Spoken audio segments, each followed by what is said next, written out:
우리 한번 좌우 옆분과 인사 나눕시다. 사랑하고 축복합니다. 인사합시다. 네. 우리 한번 찬양 한 곡 부르겠습니다. 찬양하라 내 영혼아, 찬양하라 내 영혼아, 내 속에 있는 것들아 다 찬양하라. 기뻐하라 내 영혼아, 기뻐하라 내 영혼아, 기뻐하라 내 영혼아, 내 속에 있는 것들아 다 기뻐하라. 감사하라 내 영혼아,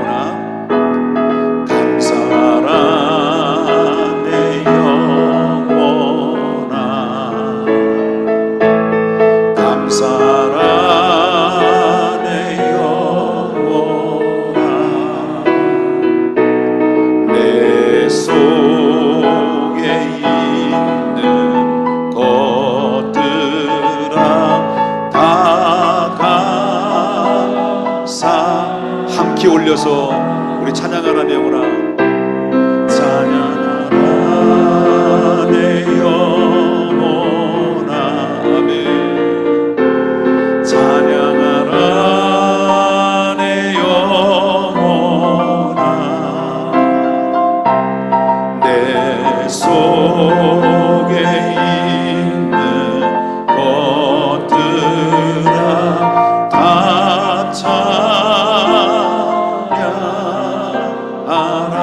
기뻐하라 내 영혼아, 기뻐하라 내 영혼아,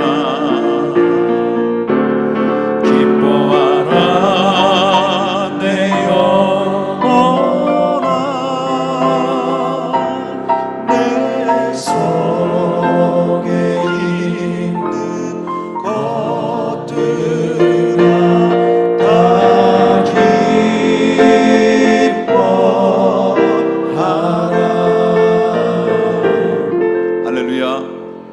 다시 한번 좌우 옆으로 인사 나눕시다. 힘들고 어려워도 주님을 찬양하십시다.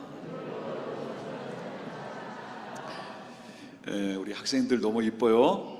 우리 학생들 스스로 뿌듯한 마음 가지고 내가 참 괜찮은 놈이다 하고 박수 한번. 아유, 세상에 이런 친구들이 어디 있을까? 주일날 오후에 예배드린 공부하기 싫어서 그런 건 아니지? 예, 감사해요. 자, 오늘 이제 시편 27편의 말씀은 어떤 말씀이냐면 압살롬이 그 죽을 놈이 그 아버지 다윗을 반란을 일으켜서 지가 왕이 되려고 아버지를 내쫓았어요. 이런 사건에 의해서 배경으로서 기록한 말씀이다라고 볼 수 있어요. 여러분, 어렸을 때는 자식을 키웠을 때는 부모의 말을 고분고분 잘 들어요. 그런데 애들이 좀 조금씩 자라면서 대가리가 커지면서 이제 서서히 대가리가 커지면서 아이들은 이제 통제 불능이 돼버립니다. 부모가 이렇게 하라 저렇게 하라면 내가 알아서 할게, 엄마 아빠 신경 쓰지 마, 너무 잔소리가 너무 많아 라고 싸가지 없게 대답을 한다는 거죠.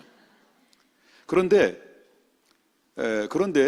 이제 나이가 들어가면서 이제 자기 멋대로 살다가 이제 나중에 찾아오죠. 누굴 데리고 찾아와요? 누굴 데리고 찾아와요? 자기 여친하고 아니면 남친을 데리고 와서 엄마, 아빠, 나 결혼할 거야. 결혼시켜줘. 그 결혼시켜주면 또 부모는 뭐예요? 내가 원하든 원치 않든 바로 부모가 원하지 않은데도 불구하고 안 돼. 그러면 지랄하고 있단 말이에요. 아주 얼마나 성질을 떠는지. 부모가 엄마가 반대해도 나는 이 여자를 사랑해, 이 남자를 사랑해. 그렇게 해서 결국은 할 수 없이 부모가 원치 않아도 그래 해서 결혼을 다 시켰단 말이에요. 시켜놓고 부모가 나이 많고 힘이 없어지면 그때부터 그 자식은 부모에 대한 생각을 하는 것보다는 이 부모가 혹시 통장에 얼마 들었나, 부모가 가지고 있는 땅 문서는 어디에 두었나, 부모의 가지고 있는 재산은 어느 정도의 재산인가라고 에 대한 관심을 갖게 돼요. 그리고 형제가 많아지면 더해. 형제가 많아지면 왜? 하나 있으면 신경 쓸 게 없어. 어차피 내 거 되는 거니까. 그런데 형제가 여럿이 되면 그게 바로 뭐냐면 이게 분쟁이 돼 버려요. 그래서 결국은 부모로부터 태어난 자식들일지라도 바로 부모와 부자의 관계가 깨지는 원인이 뭘까라고 하는 것은 그 사람 물질 때문에 그래요. 돈 때문에. 돈 때문에. 그게 돈 앞에서는 부모와 자식도 없는 거예요. 형제의 관계도 없는 거예요. 여러분, 돈 앞에는 너무너무 무서운 거예요, 돈이. 그래서 돈을 사랑하는 것이 뭐라 그랬습니까? 일만 악의 뿌리라고 그런 거예요. 그만큼 돈이라고 하는 것은 그 힘, 괴력이 그 가정을, 부모 자식 간의 관계를 원수의 관계로 바꿔놓게 된다는 거예요. 형제와 형제의 관계를 원수의 관계로 바꿔놓게 만드는 그 힘의 괴력이 어디에 있느냐? 돈에 있고 물질에 있다는 거예요. 그뿐만 아닙니다. 사람이 이 왕가의 세계는, 왕가의 세계, 이 왕족 세계죠. 왕족 세계는 뭐에 대한 그런 욕심이 있어요? 바로 아버지 대를 이어서 왕권을 계승하는 거예요. 왕권을 계승하는 문제가 돼 있는데 바로 이 자식들이 많아지면 뭐예요? 이젠 자기가 왕이 되고자 하는 왕권의 계승에 대해서 욕심이 나요. 탐욕이 생기는 거예요. 그러다 보니까 결국 뭐예요? 그 권력에 대한 욕심과 눈이 어두워지다 보니까 부모에 대한 그런 애증이 없는 거예요. 그렇게 사랑의 관계가, 권력의 눈이 어두워지니까 부모와 자식 간의 관계가 애증이 사라져 버리는 거죠. 그래서 결국은 어떻습니까? 금이 가게 되고, 그리고 어때요? 칼부림이 나타나 가지고요, 결국 형제를 살해하는 이런 사건들이 여러분 왕족의 세계 속에서는 얼마든지 쉽게 찾아볼 수 있는 역사라는 것을 우리가 보게 되죠. 근데 오늘 본문에 나오는 말씀도 다윗은 왕입니다.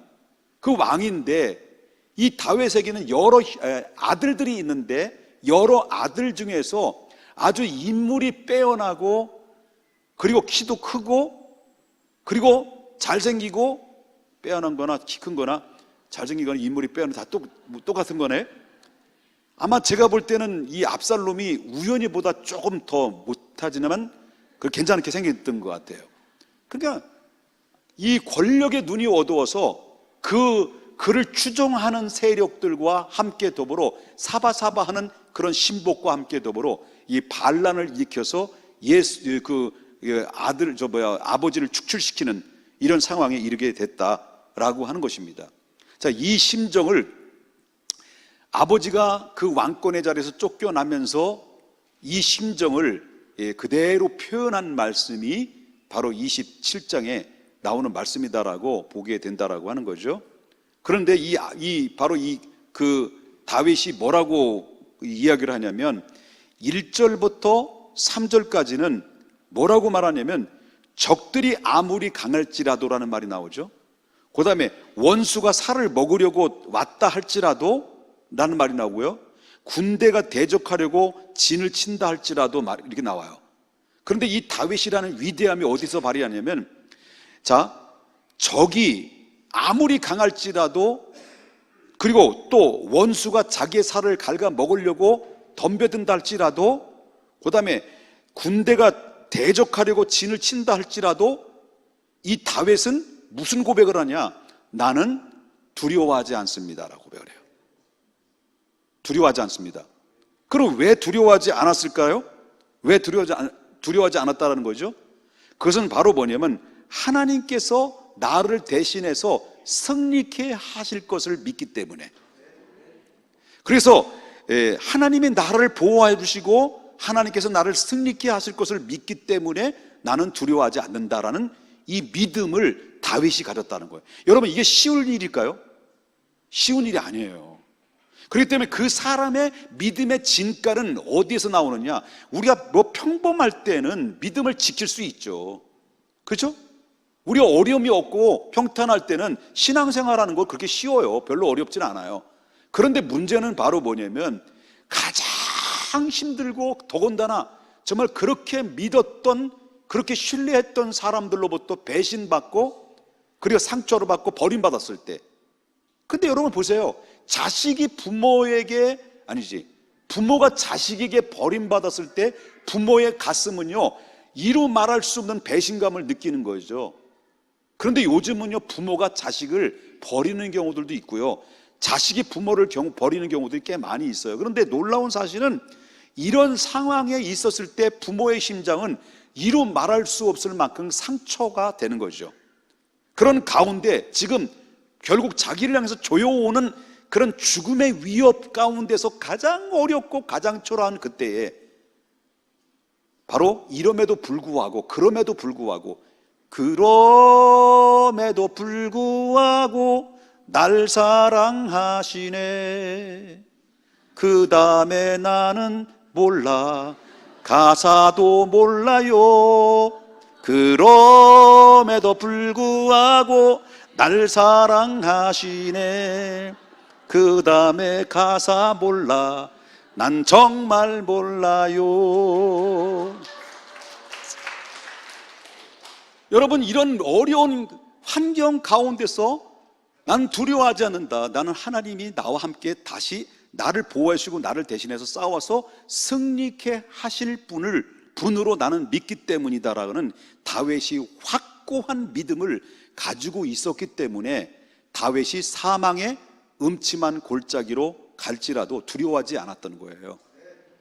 여러분, 이 진가는 봐도 어디서 나오냐면 평범할 때 그 믿음의 진가는 이 사람이 믿음의 사람인지 아니면 믿음이 없는 사람인지 모르는 거예요. 그런데 가장 그 사람의 위기를 만났음에도 그럼에도 불구하고 나를 사랑하시는 하나님을 믿습니다, 나를 보호하시는 하나님을 믿습니다, 나를 지켜주시고 승리케 하시는 하나님을 믿습니다라고 고백할 수 있는 믿음을 하나님이 원하시고 그런 사람을 사용하신다라는 거예요. 아멘입니까? 그 다음에 두 번째는 다윗이 이렇게 어려운 위기 속에서도 불구하고 평생 소원이 있었어요. 그 소원이 바로 뭐냐면 이 하나님과의 동거함을 원했어요. 하나의 동거함. 다시 말하면 동거가 뭐예요? 하나님과 같이 사는 거예요. 하나님과 같이 사는 거예요. 근데 그때 당시에 하나님의 임재를 어디로 본 거예요? 하나님의 임재의 처소를 어디로 본 거예요? 바로 하나님의 집, 성전, 그죠? 아니면 성막, 이런 것이에요. 그런 이런 고난을 받고 도망자의 생활을 하고 있음에서도 불구하고 항상 그의 마음속에 그리고 있었던 것, 마음에 간절한 소원이 있었던 것, 내가 아버지 집에 거하기를 원합니다. 이게 바로 다윗이 소원이었어요. 이게 바로 뭐냐면 하나님의 성전을 가까이 하고자 하는 다윗의 마음이 여기에 들어있다는 거예요. 그래서 우리는 어디하고 가까워져야 돼요? 여기 있는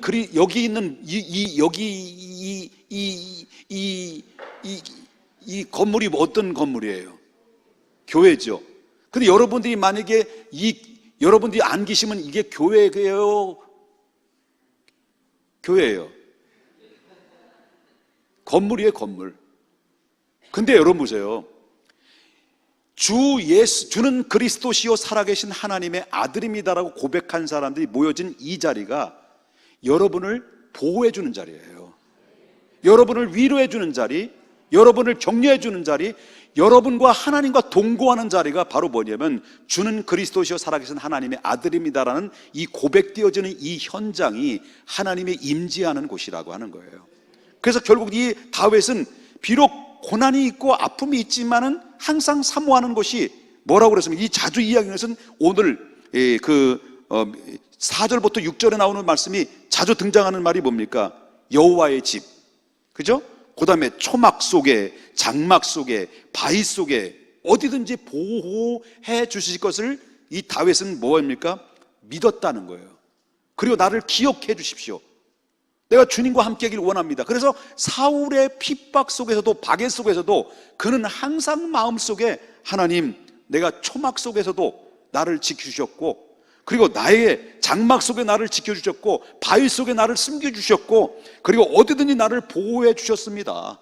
그래서 이 믿음을 가지고 다윗은 언제나 어느 때나 하나님이 살아계시고 하나님이 나와 함께 하신다는 사실을 한 번도 거절하거나 의심하지 않았다는 거예요. 바로 우리가 다윗의 축복이 우리의 축복으로 적용되려고 한다면 우리는 이 두 가지를 잊어버리지 말자는 거예요. 하나는 어떤 어려운 상황 속에서도 나는 하나님을 믿습니다, 이거예요. 하나님을 신뢰합니다. 나를 보호해 주실 것을 믿고 나를 승리케 하실 분으로 나는 믿습니다라는 이 고백이, 여러분, 그것이 하나님께 인정받는 사람이 되면, 바로 다윗은 그래서 결국 하나님이 뭐라고 그랬습니까? 이새의 아들을 보았느냐? 너는 나의 마음에 합한 자라고 하는 거죠. 우리는 어떻습니까? 상황에 따라서, 환경에 따라서 이랬다 저랬다, 이랬다 저랬다, 이랬다 저랬다, 이랬다 저랬다 한다는 거예요. 이 멘탈이 금방 무너지는 거예요. 우리들은 환경에 따라서 멘탈이 무너져요. 하나님이 가장 싫어하는 게 바로 뭐냐면 멘탈이 쉽게 무너지는 거예요. 어려움, 누구든 다 어려움이 있어요. 고난이 있어요. 고난이 없는 사람이 어디 있겠습니까? 다 있죠. 그런데 왜 자꾸 무너지는 겁니까? 나 혼자라는 것을 자기 스스로 굳은 믿음을 가지고, 누구도 빼앗길 수 없는 믿음을 가지고, 나는 혼자라는 믿음으로 굳게 자기 자신을 그렇게 신뢰하기 때문에 그렇다는 거예요. 그러니까 나 혼자라는 생각을 가지고 있기 때문에 여기서 이런 고정관념으로 이미 꽉 들어차 있으면 그 안에 하나님이 들어오고 싶어도 못 들어오는 거예요. 그걸 내려놔야 돼요. 나는 혼자라는 이 개념을, 자기 개념을 내려놓고, 하나님, 내가 지금 상황이 어렵고 현실이 지금 너무 고통스럽고 말할 수 없이 일어설 수 없을 만큼 멘탈이 완전히 꽝이 됐습니다만은, 그럼에도 불구하고 하나님, 나를 일으켜 세워주십시오. 나를 보호해 주실 하나님으로 나는 믿습니다라는 이 고백을 계속할 때, 여러분, 그것은 그 멘탈에서 이겨낼 수 있고, 나를 든든하게, 여러분, 영적인 그런 바로 좀 거기에 있잖아요. 왜 그거예요. 그 다음에, 자, 다윗은 어려웠을 때 지금 원수 앞에서도 그는 두려워하지 않았습니다. 왜? 하나님이 나를 보호해 주시고 나를 승리케 하실 하나님으로 믿었기 때문에. 그리고 지금 박해 속에 있음에서도 불구하고 다윗은 두려워하지 않았습니다. 왜? 바로 그분이 나에게 피할 바위가 되어주시고 초막이 되어주시고 장막이 되어주시고 여호와의 집이 되어주시기 때문에.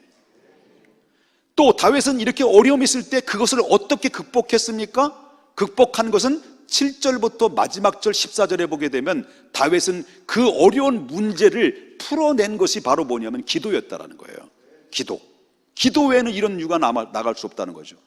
그래서 이 다윗은 하나님 앞에 기도했습니다. 기도의 내용을 보게 되면, 여러분, 7절부터 14절을 쭉 보게 되면 기도의 내용이 어떤 거예요?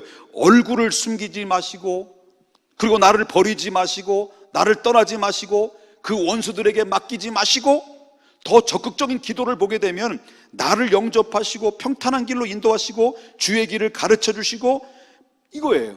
부모가 나를 버렸다 할지라도 여호와는 나를 영접하실 하나님으로 내가 믿습니다라고 고백을 했다는 거예요. 이런 기도가 다윗을 다시 일으켜 세워주고 원수를 다시 물리치시고 명예 회복할 수 있는 그런 디딤돌이, 어려운 환경 중에서 내가 두려워하지 않습니다. 하나님, 어려운 환경 중에 있지만 나는 여호와는 나의 빛이시고 나의 등이시고 나의 집이시고 나의 거할 바위시고 내가 피할 장막입니다라는 고백을 했고요. 이런 어려운 문제를 기도로 풀어나갔을 때 결국 그 문제를 거뜬히 이겨내고 승리했을 수 있었던 원천이 여기에 다 들어있다라고 하는 것입니다. 다윗은 믿었습니다. 다윗은 하나님이 함께 하신다는 것을 믿었습니다.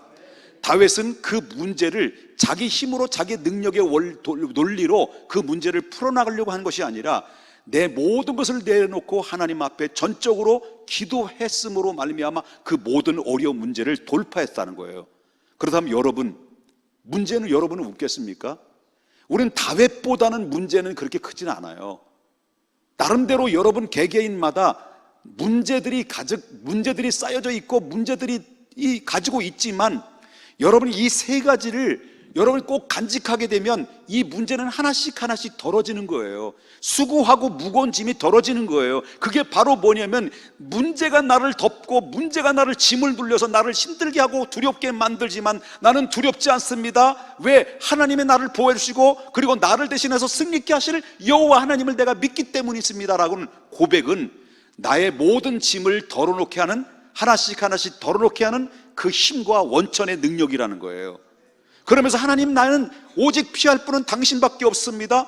바로 하나님은 여호와의 집을 내가 사모합니다. 주의 장막에 내가 거하기를 원합니다. 주님은 나의 피할 바위이십니다. 바로 이 교회야말로 나를 지켜주시고 예수 그리스도의 핏값 주고 세운 이 교회를 가까이하고 예배하며 기도하며 하나님 앞에 찬송하고 기도할 때 하나님 나를 지켜주시는 하나님의 능력이 여기에 있음을 고백합니다 라고 하나님 앞에 하나님 나와 함께 하시고 나를 떠나지 말게 하시고 하나님 나와 동거해 주십시오라는 이 고백이 담겨져 있을 때 나를 승리하게 되는 거죠. 기도하십시다. 어려운 문제 놓고 끙끙거리지 말고 원망하지 말고 여러분 기도하십시다. 지금 기도하십시다 하니까 기도하시는 분이 있는데 지금까지 조른 거예요. 조른 거. 예? 기도하십시다. 예? 청년들 이놈의 시키들 그냥 내가 모르는 줄 알지? 엉뚱한 생각하고 그냥 어떻게 하면 여친을 어떻게 만들까, 어떻게 남친을 만들까. 기도합시다. 할렐루야. 청년들 할렐루야. 왜 반응이 없어? 너 미경이 왜 안 해? 너 미경이 안 하면 너 시집 보낸다? 오, 반가운 복음의 소식? 그거예요? 예. 기도합시다. 할렐루야. 예. 세 가지 잊지 마십시다. 그리고도 믿어라. 누구를? 여호와 하나님을, 나와 함께 동행하실 분을. 그리고 피하라. 누구에게? 나를 보호하실 하나님께. 기도하라. 내 모든 문제를 풀어주실 하나님께. 세 가지 붙들고 우리가 살아가야 됩니다. 일생 동안 주님을 찬양하며 사십시다.